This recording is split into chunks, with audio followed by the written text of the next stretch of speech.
الدفاع الإيرانية تزيح الستار عن طائرة فطرس الجديدة بدون طيار والمنتجة عبر شركة صناعات الطائرات التابعة لمنظمة الصناعات الجوية الإيرانية، والطائرة قادرة على التحقيق لارتفاع 25,000 قدم والطيران لمدة تصل إلى 30 ساعة بصور متواصلة.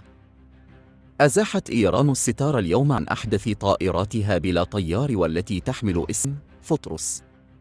الطائرة التي تم تصنيعها في شركة صناعة الطائرات الإيرانية التابعة لمنظمة الصناعات الجوية بوزارة الدفاع تعتبر أكبر طائرة بلا طيار استراتيجية في إيران. وبحسب وزير الدفاع الإيراني العميد حسين دهقان فإن هذه الطائرة قادرة على التحليق لارتفاع 25,000 قدم والطيران لمدة تصل إلى 30 ساعة بصورة متواصلة. وتقوم الطائرة لا طيار فطرس فضلاً عن مهمة الاستطلاع بإنجاز مهمات قتالية من خلال تسلحها بمختلف أنواع الصواريخ بمدى يبلغ أكثر من 2000 كيلومتر.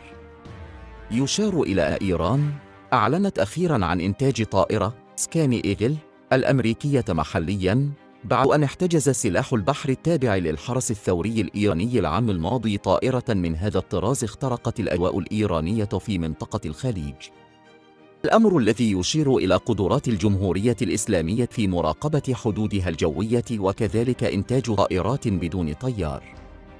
يذكر أن القوات الإيرانية كانت قد تمكنت سابقاً من اعتراض أقوى طائرة أمريكية بدون طيار من على ارتفاع شاهق وإرغامها على الهبوط بهدوء بينما كانت تقوم بمهمة تجسس في أجواء شرق إيران، كما أعلنت فيما بعد نجاح هندستها العكسية للحصول على أسرارها وكيفية صنعها.